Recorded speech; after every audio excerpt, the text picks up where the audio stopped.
सर्वांना जय भीम.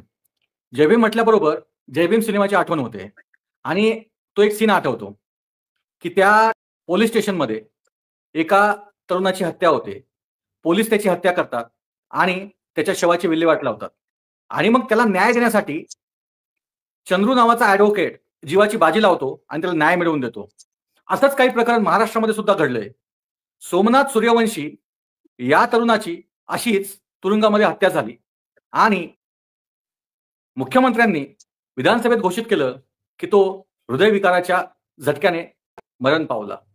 असं असताना ॲडव्होकेट बाळासाहेब आंबेडकर आणि त्यासोबत असलेले ॲडव्होकेट सर्वजित बनसोडे यांनी ती केस लढली आणि सोमनाथच्या या केसमध्ये आरोपींना पकडण्यासाठी, आरोपींवर खटले दाखल करण्यासाठी प्रयत्न सुरू केले आणि कोर्टामध्ये शेवटी निर्णय दिला की एफ-आय-आर करण्यात यावा. या पद्धतीची हायकोर्टाने आदेश दिले.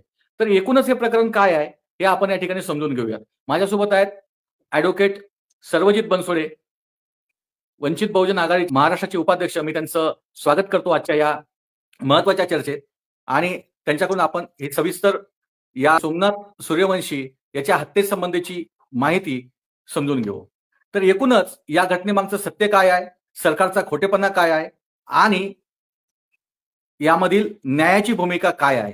तर मी सर्वजित बनसोडे यांचं स्वागत करतो आणि त्यांना या ठिकाणी त्यांच्याकडून आपण समजून घेऊ की नेमकं हे प्रकरण काय आहे आणि सोमनाथ सूर्यवंशीची हत्या कशी घडली. सर्वांना जय भीम. आणि बहुजन संघटकच्या माध्यमातून आज या अतिशय ज्वलंत आणि अतिशय महत्वाच्या विषयाच्या संदर्भात जो आज या ठिकाणी आपण वार्तालाप घडवून आणत आहात त्याबद्दल बहुजन संघटकचे आपण आभार मानले पाहिजे. एकूणच या सगळ्या प्रकरणावर महाराष्ट्रात गेल्या 6-7 महिन्यापासून खूप मोठ्या प्रमाणात चर्चा झाली, आंदोलनं झाले, रास्ता रोको झाले, निवेदनं झाले, भाषणं झाले, उपोषण झाले. आणि ही जी महाराष्ट्रातली आतापर्यंतची कुठल्याही अन्यायावरची ही जी एक ठरलेली एक जी चौकट आहे ती म्हणजे आंदोलनं करणे, निवेदनं देणे, घोषणाबाजी करणे, नाराजी, संताप व्यक्त करणे. पण व्यवहारामध्ये असे महाराष्ट्रात हजारो एट्रोसिटीजचे प्रकरण आहेत, असे हजारो हत्याकांडाचे प्रकरण आहेत की ज्याच्यामध्ये अजूनपर्यंत न्याय मिळत नाहीये. आपल्या सर्वांना नितीन आगेचा खून खटला संपूर्ण महाराष्ट्राला माहितीये. या खून खटल्यामध्ये सुद्धा जे 13 आरोपी होते आणि जवळपास 26 पेक्षा जास्त साक्षीदार होते. पण कालांतराने नितीन आगेच्या एट्रोसिटीच्या खून खटल्यामध्ये आपण पाहिलं असेल की हे 26 साक्षीदार कोर्टामध्ये आपली साक्ष फिरवतात आणि या खटल्यातले आरोपी निर्दोष मुक्त होतात.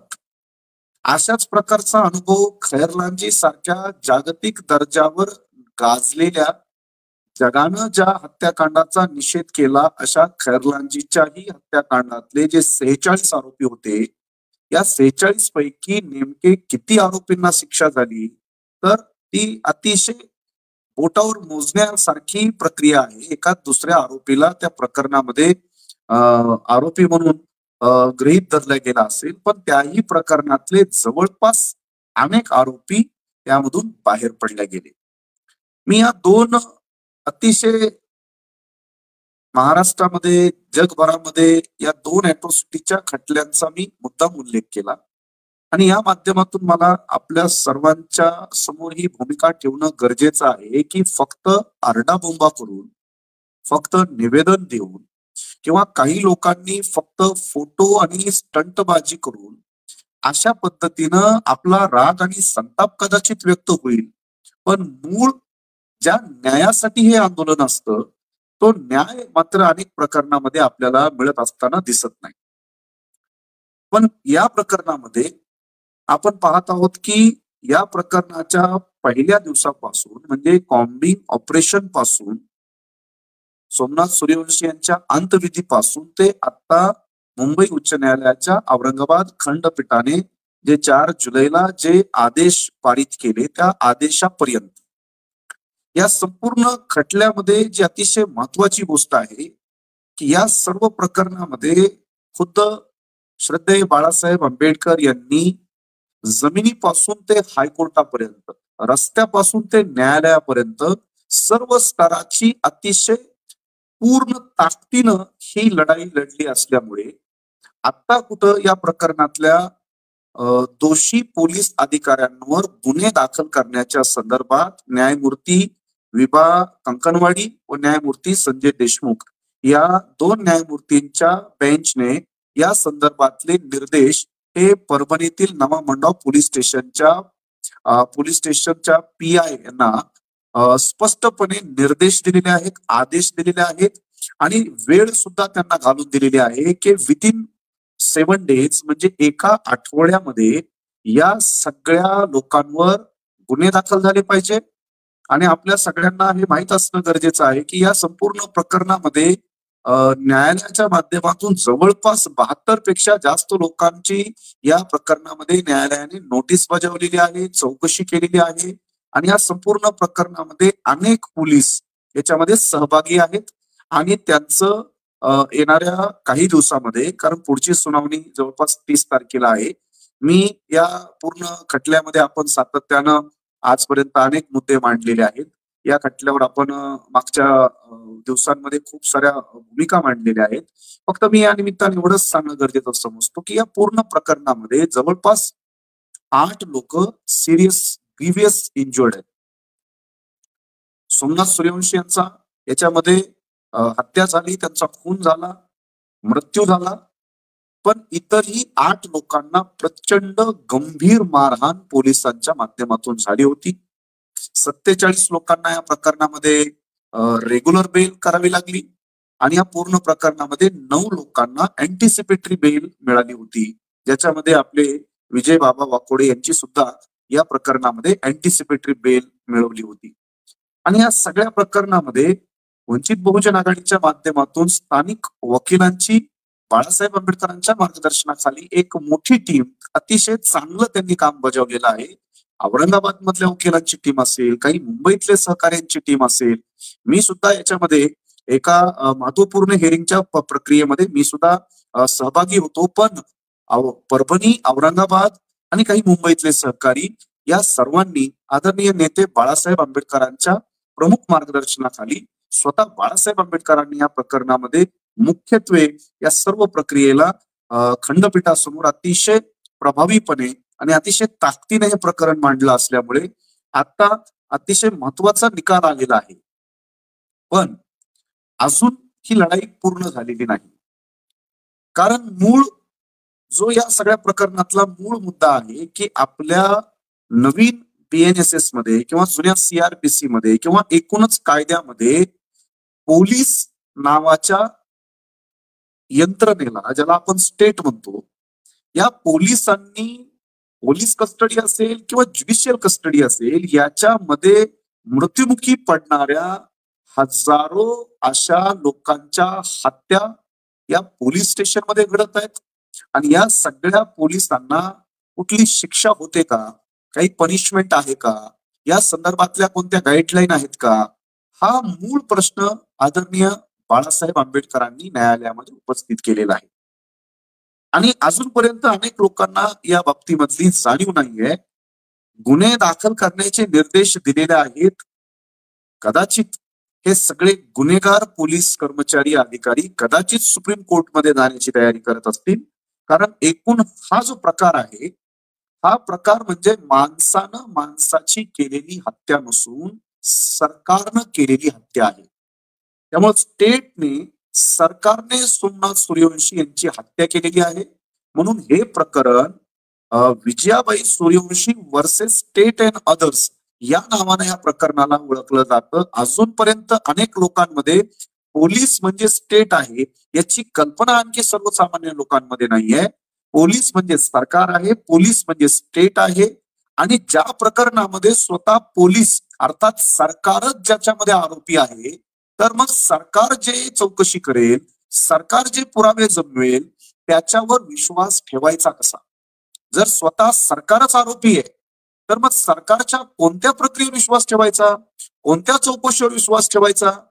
हा अतिशय मोठा आणि गंभीर प्रश्न आहे, जो आदरणीय बाळासाहेब आंबेडकरांच्या माध्यमातून उपस्थित करण्यात आलेला आहे.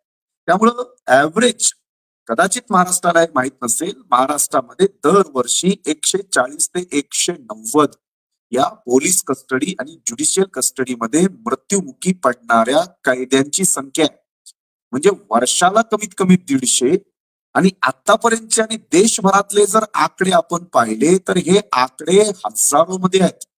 वर्षाला 15,000, 17,000, 20,000 कैद्यांचे जेलमध्ये किंवा न्यायालयीन कस्टडीमध्ये मृत्यू होतात. मग ते पोलिसांच्या मारहाणीत होतात, की आजारग्रस्त असल्यामुळे होतात, की दुखापतीमुळे होतात, की घातपातामधून होतात, हा एक वेगळा संशोधनाचा विषय आहे. पण हा अतिशय गंभीर आणि व्यापक विषय आहे. Police custody, judicial custody. म्हणून आदरणीय बाळासाहेब आंबेडकरांनी न्यायालयाला स्पष्टपणे विनंती केली, सूचना केली की हा ज्युडिशियल कस्टडी मधला मृत्यू असल्यामुळे याला ज्युडिशियल सिस्टीमने, न्यायालयानेच याला न्याय दिला पाहिजे, कारण याचा मृत्यू हा न्यायालयाच्या कस्टडीमध्ये झालेला आहे. म्हणून या सगळ्या प्रकरणाच्या बाबतीमध्ये मी आपल्या सगळ्यांना विनंती करेल की ही अतिशय गंभीर बाब आहे आणि पोलिसांना या प्रकरणांमध्ये सस्पेंड करण्यापासून, म्हणजे भारत सस्पेंड करण्यापर्यंतचे किंवा त्यांची इन्क्वायरी, चौकशी गठीत करण्यापर्यंतच्या ज्या काही जुन्या सीआरपीसीतल्या प्रोव्हिजन होत्या त्याच आता नवीन BNSS मध्ये प्रोव्हिजन आहेत. पण पोलिसांना सुद्धा या सगळ्या प्रकरणामध्ये त्याच प्रकारच्या पनिशमेंट मिळाल्या पाहिजेत, जे सामान्य माणसाने एखाद्याचा खून केल्यानंतर ज्या पनिशमेंट मिळतात. याची एक गाईडलाईन ठरवण्याची गरज आहे, याला फ्रेम करण्याची गरज आहे. आणि ही बाळासाहेब आंबेडकरांनी अतिशय महत्वाची मागणी या प्रकरणाच्या माध्यमातून लावून धरलेली आहे. कारण मागं पाहिलं असेल आपण की परळीमध्ये जरीन खान नावाच्या एका मुस्लिम व्यक्तीची साध्या क्षुल्लक चोरीच्या आरोपावरून पोलीस स्टेशनमध्ये पोलिसांनी मारहाण करून त्याचा एक खून केला होता. ते प्रकरण महाराष्ट्रामध्ये दाबण्यात आलं. या ज्युडिशियल कस्टडीमध्ये किंवा पोलीस कस्टडीमध्ये मरणारी लोक कोण आहेत? जर आपण बारकाईनं त्याचा विचार केला तर भटके विमुक्त समाजातले, मग पारधी असतील, वडार असतील, कैकाडी असतील, किंवा ज्या गुन्हेगारीचा शिक्का ज्या जातींवर मारला गेला आहे, मग शेड्यूल कास्ट मधले असतील, शेड्यूल ट्राईब मधले असतील किंवा मुस्लिम मायनॉरिटीज असतील, या ज्युडिशियल आणि पोलीस कस्टडीमध्ये अशा पद्धतीनं अतिशय अमानुषपणे पोलीस या यंत्रणेच्या माध्यमातून अनेक लोकांचे वर्षाला हजारो हजार लोकांचे मुर्दे पाडले जात आहेत. आणि त्याच्यावर आपल्या देशामध्ये अतिशय कठोर कायदा करून त्याच्यावर पनिशमेंट करण्याची गरज आहे. आणि ती मुख्य गोष्ट आदरणीय बाळासाहेब आंबेडकरांनी न्यायालयात मांडलेली आहे. मी या प्रकरणाच्या अनेक पैलू आहेत, पण मी आपल्या सगळ्यांना या निमित्तानं सांगणं गरजेचं आहे की कृपया चंपोगिरी करणारे, स्टंटबाजी करणारे, फोटो सेशन करणारे आणि स्वतःला न्यायाची अन्यायाची लढाई लढण्याचा ढोंग आणि आव आणणाऱ्या ज्या अनेक टोळ्या आहेत, या टोळ्यांची नावं काही असू शकतात. म्हणजे खुद्द राहुल गांधी सारख्या नेत्याने फक्त सोमनाथ सूर्यवंशी यांच्या आईची भेट घ्यायची, फोटो काढायचा, हीच गोष्ट तिथल्या स्थानिक आमदारांनी करायची, इतर भाजपाच्या नेत्यांनी, आमदार मंत्र्यांनी करायची, अनेक आपले छोटे मोठे लोक. तर हे काही स्टंटबाजी करण्याचा हा प्लॅटफॉर्म नसतो. तर याला कॉन्स्टंटली आणि कन्सिस्टंटली कसं लढलं जातं आणि कसा एखाद्या प्रकरणामध्ये शेवटपर्यंत लढून न्याय मिळवायचा, तर या प्रकरणामध्ये आदरणीय बाळासाहेब आंबेडकरांनी हे सगळ्या महाराष्ट्राला दाखवून दिलेलं आहे. याच नाही, अशी शेकडो प्रकरणं आहेत. म्हणजे एव्हा नांदेडच्या अक्षय भालेरावच्याही मर्डर केसमध्ये स्वतः बाळासाहेब आंबेडकरांनी पक्षाच्या माध्यमातून वकील यंत्रणा प्रोव्हाइड करून ती पूर्ण प्रक्रिया आपण त्याच्यामध्येही आपण राबवत आहोत. आणि आज महाराष्ट्रभरातले असे शेकडो अन्याय अत्याचाराचे प्रकरण आहेत की जिथं बाळासाहेब आंबेडकरांच्या नेतृत्वामध्ये माझ्यासारखे हजारो वकील या पीडित लोकांना आपापल्या स्तरावर त्यांना न्याय देण्याचं काम सातत्यानं करत आहेत.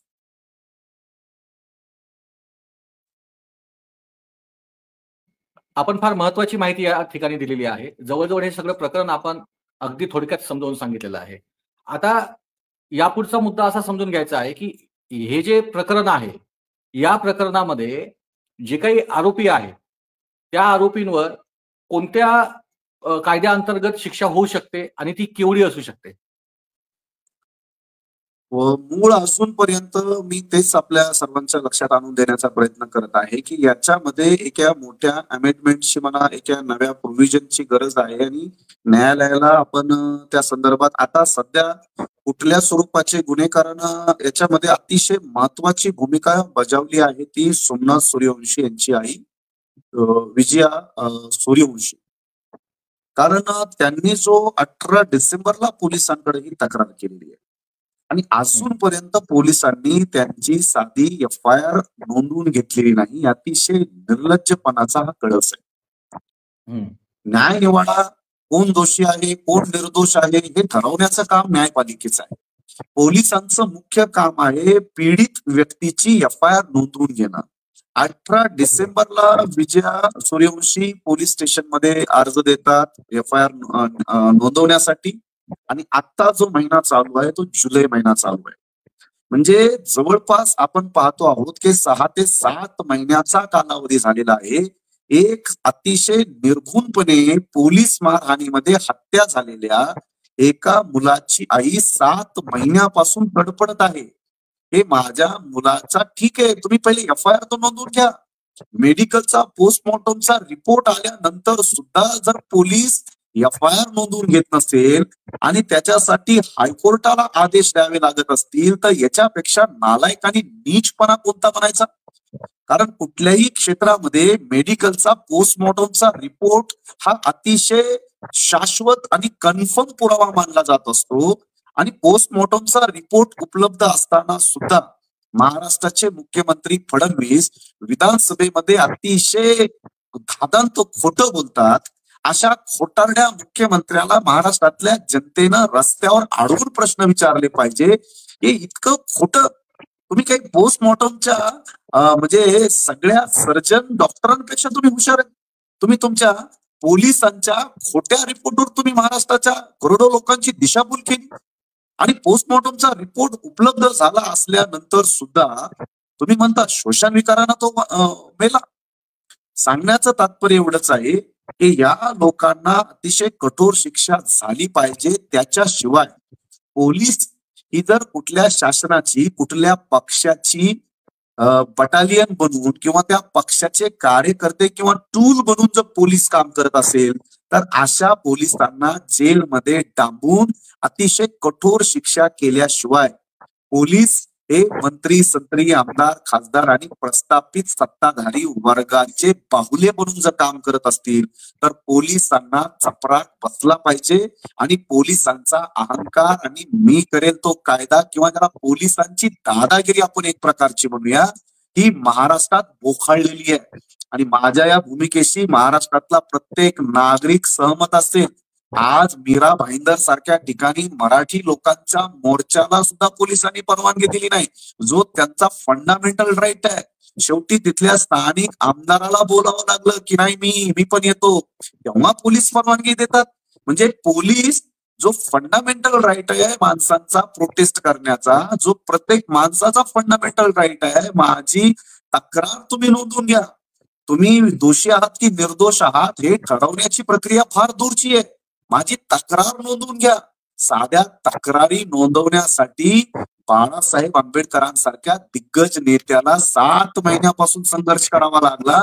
तेव्हा हे हायकोर्ट हल्लं आणि आता हायकोर्टानं चापकाचे फटके दिले तरी सुद्धा हे सगळे अतिशय बटीक माणसं सगळे खुनाचे माणूस मारल्याचे पुरावे असताना सुद्धा आज आपण जवळपास मला वाटतं आज 8 जुलै आहे 5 दिवस झालं याचे न्यायालयाने आदेश दिले आहेत.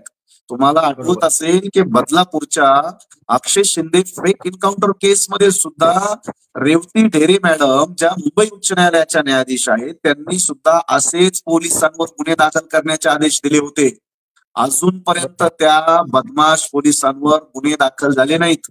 पण या प्रकरणात असं होणार नाही कारण या प्रकरणाचा पूर्ण पाठपुरावा सोमनाथ सूर्यवंशी यांची आई त्यांचे भाऊ आणि वंचित बहुजन आघाडी व खुद्द बाळासाहेब आंबेडकर या प्रकरणाचा पाठपुरावा करत असल्यामुळे या प्रकरणातले जितके पोलीस आहेत ज्यांनी सोमनाथ सूर्यवंशी यांच्या अंगावर लाठ्या काठ्या मोडलेल्या आहेत ज्यांनी ज्यांनी पाणी पिऊन पिऊन सोमनाथ सूर्यवंशी यांना मारत होते दिवस रात्र, अशा एकाही पोलीस अधिकाऱ्याला आम्ही सोडणार नाही. उद्या कायद्यामधल्या कठोरातल्या कठोर शिक्षा करण्यासाठी आमचे प्रयत्न सुरू आहेत. बाळासाहेब आंबेडकरांनी त्यासाठी एका नव्या गाईडलाईनची आणि नव्या नियमांची मुंबई हायकोर्टाला याचना केलेली आहे की तुम्ही ते बनवा. आणि तो बनवण्याचा अधिकार जसा असेंब्लीला आहे तसा तो बनवण्याचा अधिकार हायकोर्टाला सुद्धा आहे. त्यामुळं नवीन लॉज हायकोर्ट बनवू शकतं. त्यामुळे मी या प्रकरणातली एक अतिशय महत्वाची बाब आपल्या या ठिकाणी नोंदवणं गरजेचं समजतो. कारण कोणताही न्याय हा भित्र्या आणि लाचार किंवा लालची लोकांना न्याय मिळत नाही. न्यायासाठी तुमची अतिशय निष्ठा असावी लागते, अतिशय कठोर आणि प्रामाणिकपणे आणि अतिशय ठामपणे प्रयत्न करावे लागतात. मी विजयाबाई ज्या त्यांच्या आई आहेत त्यांचं महाराष्ट्रानं अभिनंदन केलं पाहिजे आणि त्यांचा आदर्श घेतला पाहिजे. महाराष्ट्राचे मुख्यमंत्री फडणवीस त्यांना 10 लाख रुपयाची ऑफर करतात आणि ही माऊली त्या 10 लाख रुपयाला बुटाच्या ठोकरीनं उडवते. मला पैसे नाही पाहिजे, मला न्याय पाहिजे. आणि आपल्याला हे सांगताना मला अभिमान वाटतो की 10 लाख रुपये उडवल्या, बुटाच्या ठोकरीनं उडवले, पण त्या माऊलीला मदत करण्याची जबाबदारी आता माझी आहे, अशी भूमिका घेऊन आदरणीय बाळासाहेब आंबेडकरांनी आव्हान केलं. आणि तुम्हाला मी अधिकृत माहिती देतो आहे की त्या आव्हानानंतर खुद्द बाळासाहेब आंबेडकर वंचित बहुजन आघाडीनं त्या माऊलीच्या या भूमिकेचं स्वागत केलं. आणि आतापर्यंत मला भेटलेल्या माहितीनुसार 23 लाखापेक्षा जास्त निधी आपण त्या माऊलीला पोहोचवला. त्यांच्या स्वाभिमानाच्या नंतर पूर्ण महाराष्ट्रातून बाळासाहेबांच्या नेतृत्वामध्ये त्यांना निधी आणि आर्थिक सहयोग झाला. यानंतर सुद्धा या बदमाश पोलीस अधिकारी कर्मचाऱ्यांनी 50 लाख रुपयाची ऑफर आणि सरकारी नोकरी त्या माऊलीला लालच देण्याचा प्रयत्न केला. पण सोमनाथ सूर्यवंशी यांच्या आईनं त्या सगळ्या ऑफर, पैसा, नोकऱ्या याला ठोकर मांडल्यानंतर ही न्यायाची प्रक्रिया भक्कम झालेली आहे. कारण अनेक लोक न्यायाची भूमिका म्हणून येतात आणि कुठंतरी सौदेबाजी करून त्या न्यायाच्या प्रक्रियेचं कुठंतरी त्याला डायव्हर्ट करतात. असेही अनेक वाईट अनुभव अनेक लोकांना आलेले आहेत. म्हणून या निमित्तानं मी हे ठामपणे सांगणं गरजेचं आहे की जितकं बाळासाहेब आंबेडकरांनी या प्रकरणामध्ये स्वतः बाळासाहेब आंबेडकर हायकोर्टमध्ये उभे होते, ही अतिशय अभिमानास्पद बाब आहे. म्हणून मी त्या सर्व लोकांना या निमित्तानं विनंती करतो आहे की कृपया महाराष्ट्रातल्या जनतेने स्टंटबाजीपासून सावध राहा, घोषणाबाजीपासून सावध राहा, या फोटो सेशन पासून सावध राहा. याच्यातून आपल्याला स्ट्रॉंग आणि जो फंडामेंटल आणि स्ट्रक्चरल जो आपल्याला एखाद्या प्रक्रियेत न्याय हवा असतो, या प्रकरणातून मात्र हे महाराष्ट्राला, देशाला एक सूचना गेलेली आहे किंवा एक अतिशय महत्वाचा निर्णय झालेला आहे.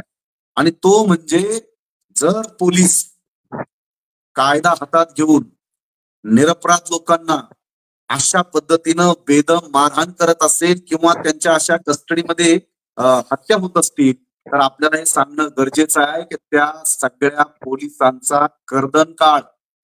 आणि तुम्हाला सुद्धा कायदा आहे, तुम्ही मोकाट नाही आहेत, तुम्हाला सुद्धा जेल होऊ शकते, तुमच्याच नोकऱ्या जाऊ शकतात, तुमचे सुद्धा कुटुंब उघड्यावर येऊ शकतात आणि तुम्हाला सुद्धा आयुष्यभर जेलमध्ये डांबलं जाऊ शकतं, तुम्हाला सुद्धा कठोरात कठोर शिक्षा होऊ शकतात.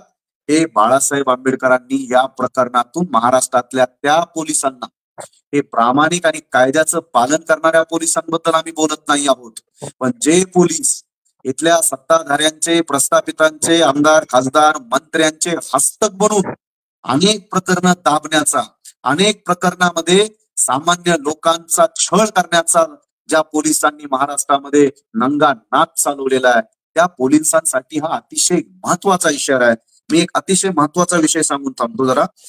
या संदर्भातल्या अशाच कस्टोडियल डेथ संदर्भामध्ये चंडीगड सीबीआय कोर्टने, चंडीगड, ते एक महानिरीक्षक आहेत जैदी, या जैदी सोबत, ते आयजी लेवलचा अधिकारी आहे जैदी, यांनी सूरज नावाच्या एका अक्यूजची पोलीस कस्टडीमध्ये हत्या केल्याचा आरोप झाला होता. आणि हे चंडीगडमध्ये, चंडीगडच्या न्यायालयात हे प्रकरण चाललं आणि आयजी लेवलचा एक अधिकारी जैदी, त्याच्यासोबत 8 पोलीस अधिकारी यांना जन्मठेप झालेली आहे. आणि हे मला वाटतं 2023-24च लेटेस्ट प्रकरण आहे. आयजी लेवलचा पोलीस अधिकारी आणि 8 पोलीस अधिकारी त्याच्या समवेत अशा 9 लोकांना एका माणसाची, सूरज नावाच्या माणसाची पोलिसांनी मारहाण करण्यामध्ये त्याचा मृत्यू झाला आणि 9 पोलिसांना जन्मठेप झालेली आहे. हे मी पोलीस अधिकारी कर्मचाऱ्यांना आमची विनंतीपूर्वक, नम्रतापूर्वक आमची त्यांना सूचना आहे, इशारा आहे की हे जर चंडीगडमध्ये झालेलं आहे तर या खटल्याच्या आधारावर महाराष्ट्रभर ते होईल आणि सोमनाथ सूर्यवंशीचा खटला सुद्धा एक लँडमार्क जजमेंट होणार आहे. आणि त्याच्याही माध्यमातून आमच्याकडे जे आकडे आहेत ते 72 पोलीस कर्मचारी अधिकारी आहेत ज्यांना या संदर्भात सूचना पाठवण्यात आलेल्या आहेत. 66 पेक्षा जास्त लोकांना याच्यात गंभीर प्रकारे याच्यामध्ये आपण अधोरेखित केलेला आहे. आणि ते जे महत्वाचे लोक आहेत त्यांचाही आकडा मोठा आहे. जर ही न्यायालयीन लढाई अतिशय व्यवस्थितपणे आपण लढलेलो आहोत आणि लवकरच या बदमाश आणि कायदा हातात घेऊन कायद्याचं रक्षण करण्याची भाषा बोलणारे, शपथ घेणारे पोलीस जर अशा पद्धतीनं लोकांच्या पोलीस स्टेशनमध्ये मारहाण करून हत्या करत असतील तर या पोलिसांना कठोर शिक्षा होणार. यासाठी आदरणीय बाळासाहेब आंबेडकरांचे संपूर्ण महाराष्ट्रातल्या प्रत्येक समाजातल्या माणसाने, हा प्रश्न पक्षाचा राहिलेला नाही, हा प्रश्न कुठल्या समाजाचा राहिलेला नाही, हा प्रश्न अन्याय आणि न्यायाचा आहे. हा प्रश्न महाराष्ट्रातल्या ही जी गुंडशाही चाललेली आहे, दादागिरी चाललेली आहे, जो विरोधात जातो त्याला जेलमध्ये डांबायचं, त्याचं एन्काउंटर करायचं, त्याच्या मागे CID लावायची आणि आपल्या विरोधातला प्रत्येक आवाज कुठल्या ना कुठल्या पद्धतीनं संपून टाकायचा, हा जो महाराष्ट्रातल्या प्रस्थापित हिंदुत्ववादी RSSच्या भाजपाच्या राजकारण्यांना जो भस्मे आजार झालेला आहे विरोधकांना संपवण्याचा, त्याच्यावर हा जाजीम उपाय बाळासाहेब आंबेडकरांनी काढलेला आहे. म्हणून आम्ही एवढंच या निमित्तानं सांगतो की कायदा हा सर्वांसाठी आहे, याची पोलिसांनी गांभीर्यानं दखल घ्यावी. बाळासाहेब आंबेडकर स्वतः या प्रकरणामध्ये वकील म्हणून उभे राहिले. तर एकूणच बाळासाहेबांच्या विद्वत्ता आणि बाळासाहेबांनी हे जे हा जो खटला लढला, तर याबद्दल तुम्ही काय सांगाल? बाळासाहेबांचं वैशिष्ट्य काय आहे आणि बाळासाहेबांनी अनेक वर्षानंतर समजा या खटल्यामध्ये स्वतः जातीने लक्ष घातलं, याबद्दल तुम्ही बाळासाहेबांबद्दल काय सांगाल?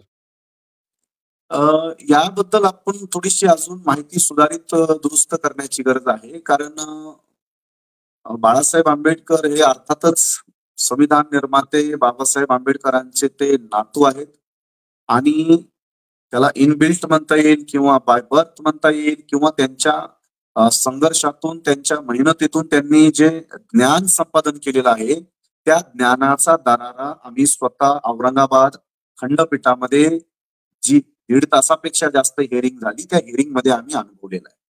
त्यामुळे हे एक प्रकरण नाहीये. बाळासाहेब आंबेडकर असे जे अतिशय महत्वपूर्ण असे शेकडो प्रकरणामध्ये जे सामाजिक अन्यायाचे प्रकरण आहेत किंवा भारताच्या संविधानाचा अपमान करणारे प्रकरण आहेत, याच्यामध्ये बाळासाहेब आंबेडकर स्वतः हजर असतात आणि स्वतः या केसेस लढतात.